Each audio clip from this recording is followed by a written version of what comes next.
Hello everyone, welcome back to CurioFacts. Today we are going to talk about the 10 most effective martial arts in my humble opinion.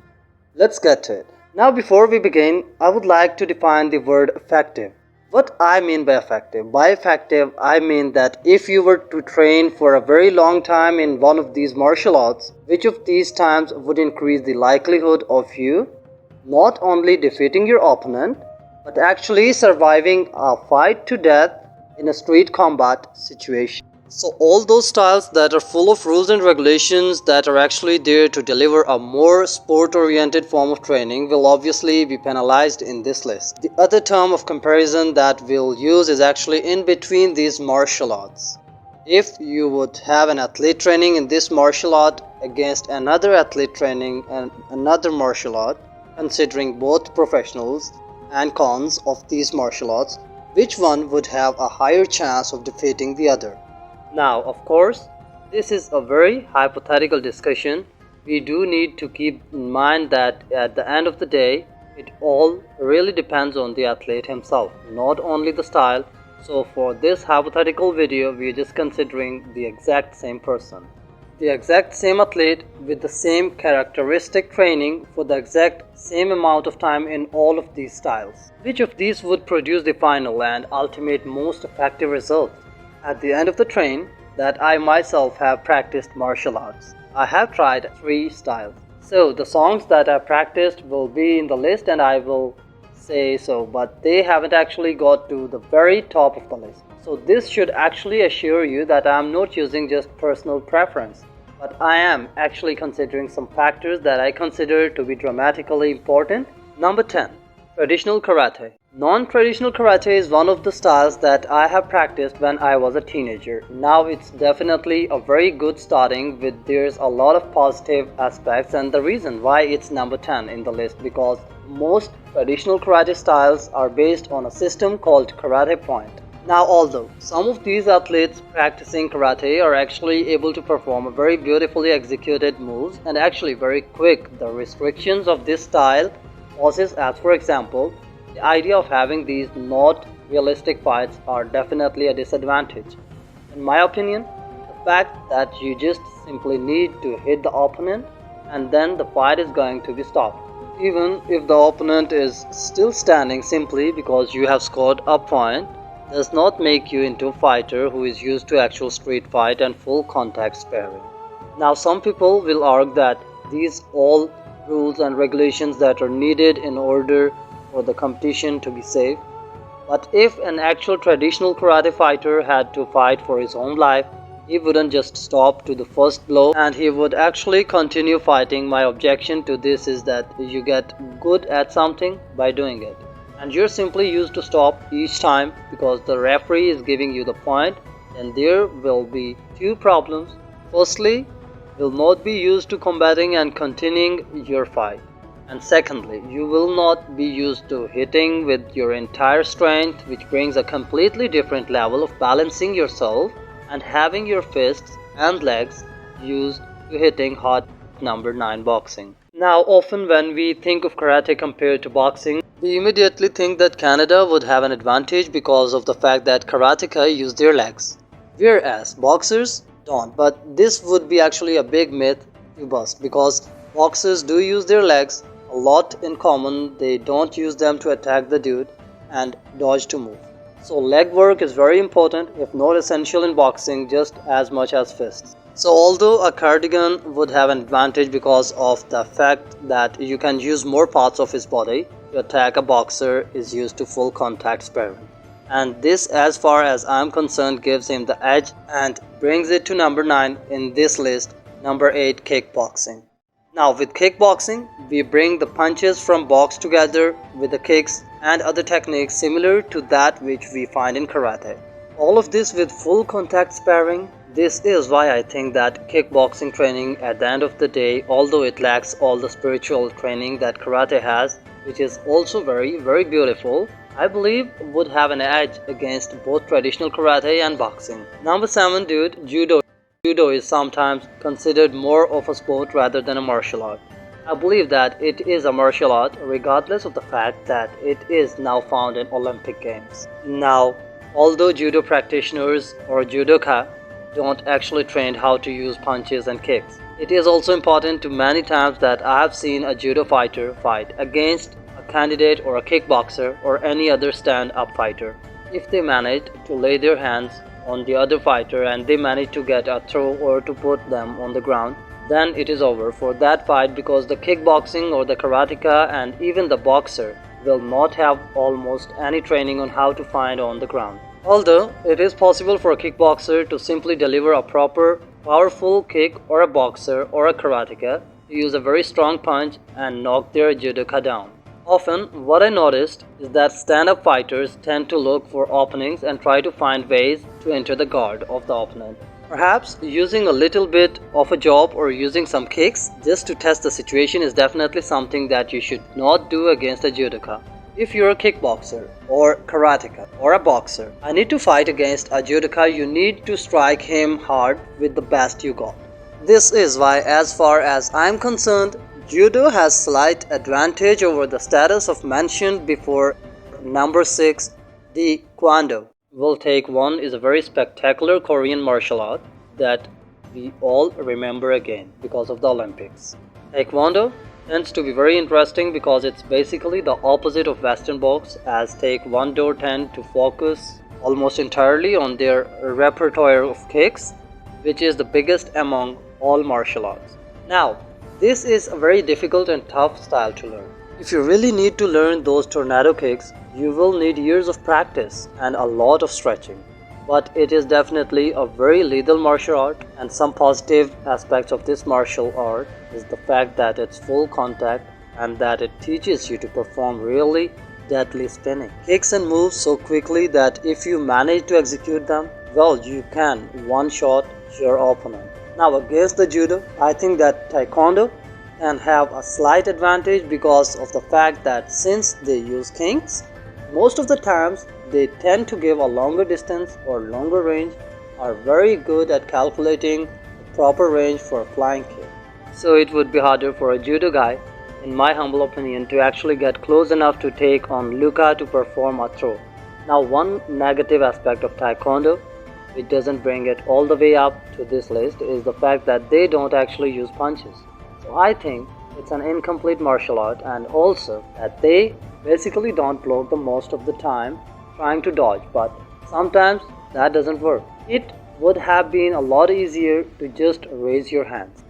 Number 5, Brazilian Jiu-Jitsu. Now, although I would like to put in Jiu-Jitsu, Japanese Jiu-Jitsu here as well together with Brazilian Jiu-Jitsu. I have to say that Brazilian Jiu-Jitsu is a very effective style because it's almost an improved version of Judo. So to speak, they tend to have less rules and regulations. Is one of these guys who lays his hands on you, it's going to be a huge problem. Brilliant introduced. This seems to be a very effective complementary martial arts. I would still recommend a stand-up martial art to be practiced with it, but it's still a very good style that I find particularly effective, and this is why I put it up here on my list. Number 4, Kyokushin Karate. Although this is theoretically a style of karate, it's very different from traditional kata and MSL, considered to be basically a completely different martial art. I have had experience in Function Canada for 1 year in Japan, and I considered it to be a very effective martial art. One thing that it has that makes it very different from traditional karate is that for the first of all, it's full contact. Secondly, you can use a lot of knee attacks. You can use your elbows. There is a huge variety of attacks that you can perform, and Kyokushin karate fight, and actually a lot of training where they simply receive blows and get hit constantly, not to get used to being hit so that they can resist longer, even if they were caught off guard. Now, this together with the fact that most of the sparring here, as I said, is completely for content and incentive. Okay, you definitely brings it up in the list and makes it a very effective styles of combat. Some of the negative aspects of the auction candidate, and I have found, and this is the reason why, although it's my favorite martial art, It's actually not the top of the list is because basically they have a rule whereas they don't allow punches to the face. Now this makes it very problematic in order of effectiveness because again, when you have two Cuban fighters fighting each other, that's not a problem. They can kick the face and they can punch the body. When you have a Kyokushin gratified to having a fight with another martial artist who is allowed to hit him in the face, he will be at a disadvantage.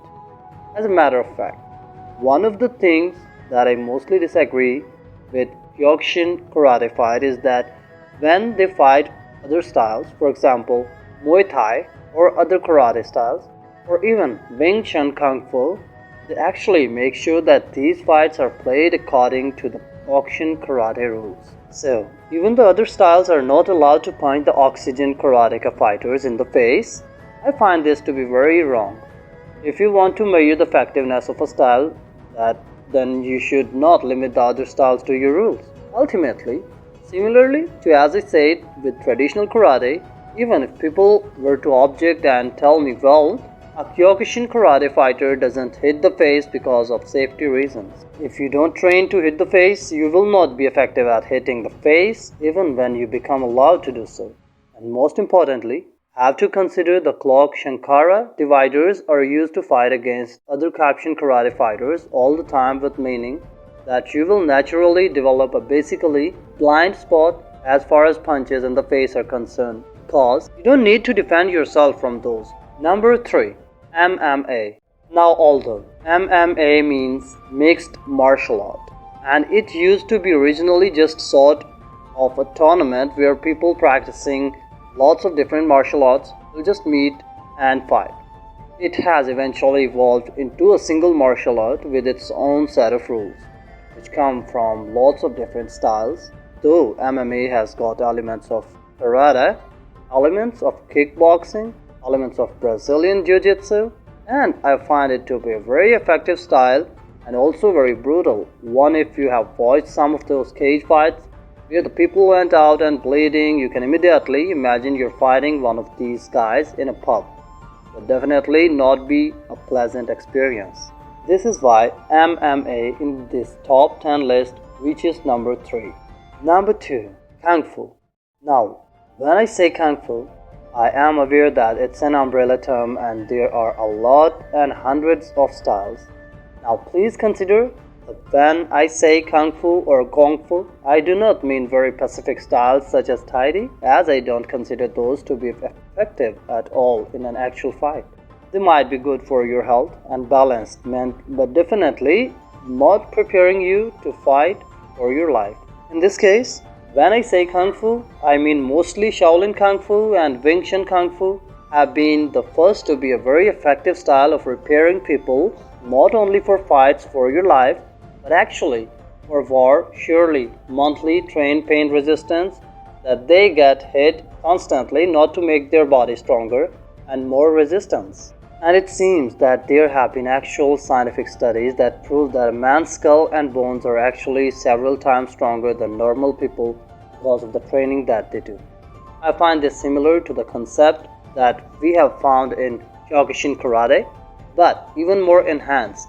And as far as Wing Chun Kung Fu, well, I find it to be a very pragmatic, a very effective and reasonable style, which trains you to fight quickly, to throw as many hits as you can, and to be incredibly precise. Now, before moving to the top of this lesson number 1, I would like there is an honorable mention that I would like to make, that is Jeet Kune Do. Bruce Lee was one of the strongest martial artists who have ever walked the planet. But the reason why I didn't put it in this list is because of very nature of Jeet Kune Do and Bruce Lee's philosophy. What he was fighting against was codified martial arts, just like karate, judo, kung fu, and taekwondo. What he tried to do with Jeet Kune Do was to take all the positive aspects of these martial arts and put them all together. We did not want to have a quantified style. What this means is that each Jeet Kune Do practitioner can be different from the other, as there is no very precise form. This is why, although perhaps some practitioner this martial arts might be very effective, this matter will not be on this list because of the huge variety of possibilities and variables that we could have within it because of its very nature. So now we move to number 1, in my opinion, is Muay Thai. Muay Thai or Thai box is an incredibly brutal martial art practice in Thailand. Now, the reason why I find it to be the number 1 is because of many aspects of this martial law that make it incredibly effective. First one is the fact that, of course, they find full contact. They basically use their entire body to hit, not only focusing on roundhouse kicks and spinning kicks, but also elbow and knee strikes. Very famous of Thai boxing is the clinch. So, although perhaps they're not used to fight on the ground as much, and it is very dangerous to lay your hands on one of these guys because he can just start hitting you with the knees, and these people are trained to knock you down when they do so. So even a judoka or a Brazilian jiu-jitsu practitioner should be very careful. Another thing that they remain, the style of in wrestling is the way they train their shin. They hit banana tree constantly with their shins for years in order to train their shins and turn their bones into the rocks. So their bones are literally incredibly tough.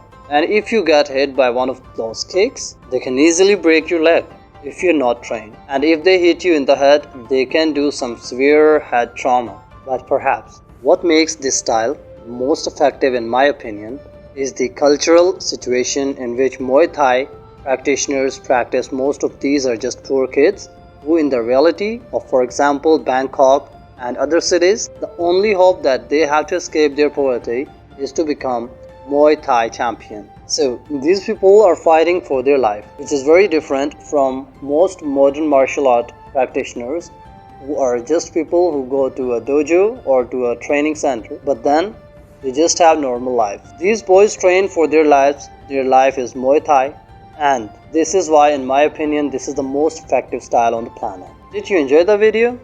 Most importantly, do you agree with my list? Well, whether you do agree or you don't, please let me know in the comments below. Thank you very much for your time and thank you for watching now.